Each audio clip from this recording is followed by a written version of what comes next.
bienvenue pour cette nouvelle vidéo YouTube. Je suis ravie de vous retrouver aujourd'hui comme tous les samedis matins à 8h sur ma chaîne YouTube. Aujourd'hui, je voudrais vous parler d'un sujet, alors déjà on change un petit peu de décor, voilà, ça casse un peu les codes. On se retrouve dans mon bureau. Je voulais aujourd'hui vous parler d'un conseil ou d'une astuce que j'ai trouvé qui m'aide à voir les choses différemment pour ma marque de bijoux et donc à la faire grandir, à la faire évoluer et à lui faire prendre des virages régulièrement pour mieux se déployer et mieux se développer. Mais avant de commencer cette vidéo, je vais déjà commencer par me présenter pour celles qui découvrent cette vidéo et qui ne me connaissent pas. Je m'appelle Géraldine Pichonnet, je suis créatrice de bijoux depuis plus de 10 ans. J'ai lancé non pas une marque de bijoux, mais 2 marques de bijoux depuis que j'ai commencé ça il y a plus de 10 ans. Ma première marque de bijoux, j'ai lancée en octobre 2016 et elle a très très bien fonctionné. Je me suis versé un salaire de 2000 € par mois à partir de 2 ans. Et ensuite, les années font qu'elle s'est très très bien développée. Et donc, je me suis versée entre 2000 et 3000 € de salaire à peu près tous les mois. Au bout de 7 ans, j'ai eu envie de voir autre chose. Je suis tombée enceinte et l'envie pour cette marque de bijoux était moins présente. Donc, j'ai décidé de revendre ma marque de bijoux qui fonctionnait très bien à l'époque, c'est pour ça que je voulais pas l'arrêter. Et puis je suis devenue coach. Sauf que au bout d'un moment, voilà, j'ai été réappelée par cette passion que j'ai, qui est de faire des bijoux. Donc en septembre 2024, j'ai lancé une nouvelle marque de bijoux, donc ma deuxième marque qui s'appelle Rêve Bijoux. Et la première année de cette marque de bijoux a très bien fonctionné. Donc la première année complète, c'était en 2025. Et j'ai réalisé 30 000 € de chiffre d'affaires pour cette marque de bijoux toute récente, toute jeune. Donc j'ai trouvé que c'était quand même des très bons résultats. Et c'est ce qui fait que je suis devenue coach et formatrice pour les créatrices de bijoux. Je les aide aujourd'hui à faire décoller leur marque de bijoux dans l'optique qu'elles puissent se verser un salaire avec cette activité. Parce que je le répète très souvent, le fait d'être créatrice de bijoux, c'est souvent un métier passion, mais pour autant, ce n'est pas un hobby, c'est un travail. Donc il faut absolument que ce travail vous rapporte un salaire. Alors, le conseil dont je voulais vous parler aujourd'hui, qui pour moi, alors vous allez voir, c'est un peu tout bête, mais ça peut vraiment faire la différence, c'est par rapport à votre marque de bijoux.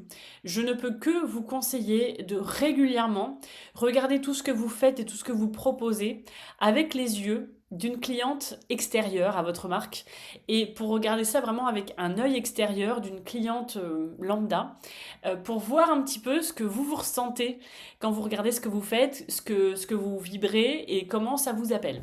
Je dis ça parce qu'en fait, quand on lance sa marque de bijoux, plus les semaines et les mois passent, plus les années passent et plus on a la tête dans le guidon.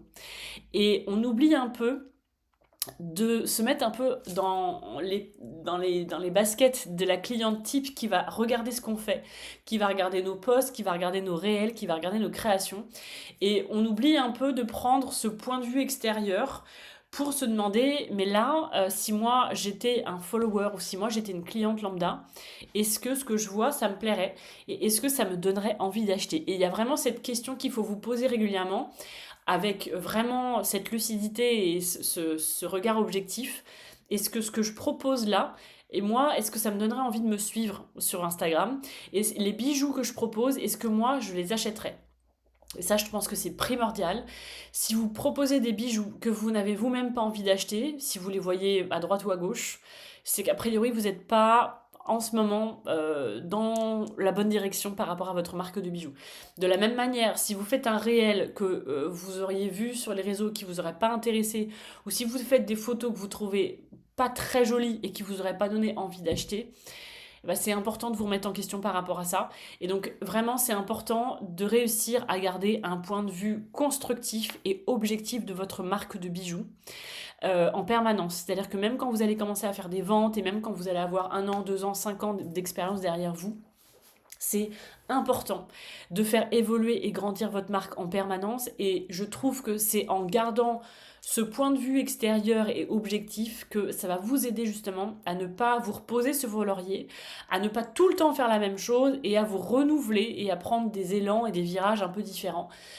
Parce que dans la vie, les choses linéaires, ça fonctionne pas. Même la nature, en fait, se renouvelle en permanence, elle grandit, elle se diversifie. Donc une marque, c'est pareil, la nature n'aime pas les choses qui stagnent. Donc je pense vraiment que c'est important d'être en permanence dans une forme de recherche et de développement pour votre marque de bijoux, mais pas tant au niveau des ventes, parce que les ventes, c'est la conséquence naturelle hein, d'un renouvellement de votre marque, mais au-delà de ça, vraiment, dans l'énergie que vous allez donner et dans l'inspiration que vous allez donner à votre marque, c'est important de pas tout le temps faire la même chose, de pas tout le temps appliquer quelque chose et de pas revenir dessus. Moi, typiquement, il y a quelque chose où j'essaye de me poser la question, c'est vraiment par rapport à mes photos. Quand j'ai lancé Rêve Bijoux, j'avais déjà la chance d'avoir une première marque de bijoux, donc j'ai déjà mis en place des outils, un mode de fonctionnement par rapport à mes photos qui ressemblait un peu à celui que j'avais avec ma première marque de bijoux. Mais tous les 2 3 mois, je regardais les photos sur mon site et sur mon Insta et je me disais, est-ce que tu aimes vraiment tes photos ou est-ce que tu aimerais encore les faire évoluer? Et bah, la réponse était souvent, bah non, là, il y a encore des trucs qui me plaisent moyen, j'en suis pas très fière, donc je voudrais les faire évoluer. C'est bien, mais ça peut faire mieux.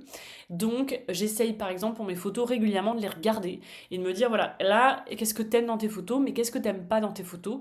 Qu'est-ce qui fait que il y a des choses que t'aimes et qu'est-ce qui fait qu'il y a des choses où tu te dirais bah là celle-là j'aurais pas envie de la liker.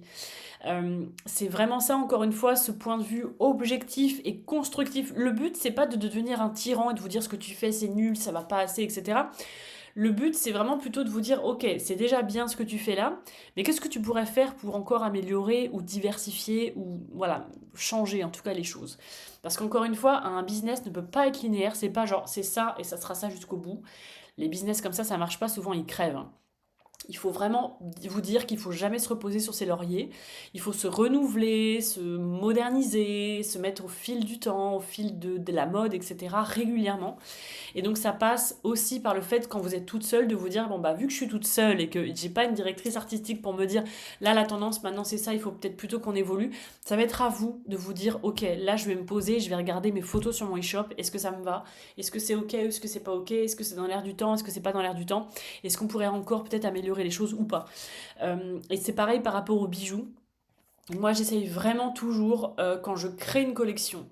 C'est pas toujours facile parce qu'on dépend beaucoup des fournisseurs qu'on a, des matières premières qu'on trouve, des ruptures de stock, etc. Donc on essaye vraiment de jongler entre nos envies, les envies des clientes et ce que nous proposent nos fournisseurs pour réaliser tout ça. Donc je sais hein, qu'on est pieds et poings liés, qu'on n'est pas toujours hyper libre de faire exactement ce qu'on a dans la tête. Mais j'essaye quand même de me dire, est-ce que ce bracelet, est-ce que vraiment toi tu l'auras acheté? Est-ce que c'est vraiment quelque chose dont tu avais envie en ce moment? Et j'essaye vraiment, surtout depuis Rêve Bijoux, parce que ça c'est vraiment quelque chose que j'ai appris de ma première marque de bijoux. C'est vraiment une grande leçon que j'ai retirée de cette première aventure, c'est de me dire ne propose pas un bijou que toi-même tu n'aurais pas acheté. Pourtant, je sais que c'est pas dans l'air du temps, je sais que les gens qui font des business et voilà, qui partagent leurs conseils vont souvent vous dire ne propose pas que des choses que toi t'aurais acheté. Voilà, il faut aussi plaire un peu à tous les goûts et tous les budgets, etc. Mais moi, je sais que c'est pour ça que je vous le partage, parce que je vous partage que des choses qui vraiment font la différence chez moi dans mon business. Aujourd'hui, et je vois bien les résultats que j'ai, et je pense que ça passe par ça, je propose que des produits pour lesquels j'ai un réel gros coup de cœur, et je propose que des choses que j'ai envie de porter moi et envie d'acheter moi. Et donc, c'est aussi pour ça que je suis ma première cliente, parce que tout ce que vous voyez que je porte, je me force pas à les porter. Tous les bijoux que je propose, c'est des bijoux que j'adore et que j'aurais pu acheter si je les avais vus dans un magasin. Et je pense que c'est ça aussi qui fait la différence, c'est ce qui fait que je suis incarnée dans cette marque, je suis vraiment imprégnée par cette marque et je suis passionnée par ma marque. Je propose, il n'y a pas un bijou que vous verrez sur mon site que je peux vous dire je l'aime pas trop. Voilà. Je ne vais vraiment que vers des choses que moi j'aurais achetées, peu importe où. Même dans les choix des coloris que je propose que des coloris sur lesquels j'ai eu un coup de cœur. Et je sais que des fois, voilà, il y a des tendances vers des couleurs comme ci ou comme ça. Moi, typiquement, le terracotta, je peux changer d'avis parce que heureusement vu que je me renouvelle souvent je peux changer d'avis, mais là jusqu'à preuve du contraire vous trouverez aucun bijou en couleur terracotta alors que c'est une couleur qui cartonne et qui est dans l'air du temps. Mais moi personnellement j'en porte pas, c'est une couleur avec laquelle j'accroche pas, il y en a pas du tout chez moi, ni dans mon atelier, ni dans ma maison, nulle part. C'est pourtant une très belle couleur, c'est très chaud, c'est très vivant, etc. Mais je sais pas pourquoi j'ai un truc avec le terracotta. De la même manière, pour le coup, j'aime pas le violet jusqu'à il y a très peu de temps. Et je commence à aimer le violet et à voir que ça me va bien au teint et je commence à en porter. Et du coup, j'ai commencé à vouloir en proposer dans mes bijoux parce que c'est cohérent avec moi, mes changements d'envie, de style, etc. Donc je me suis mise à proposer des bijoux violets. Voilà. Donc c'était ça aussi que je voulais vous transmettre aujourd'hui. Je pense que la phrase c'est regarde ta marque régulièrement avec les yeux d'une cliente potentielle.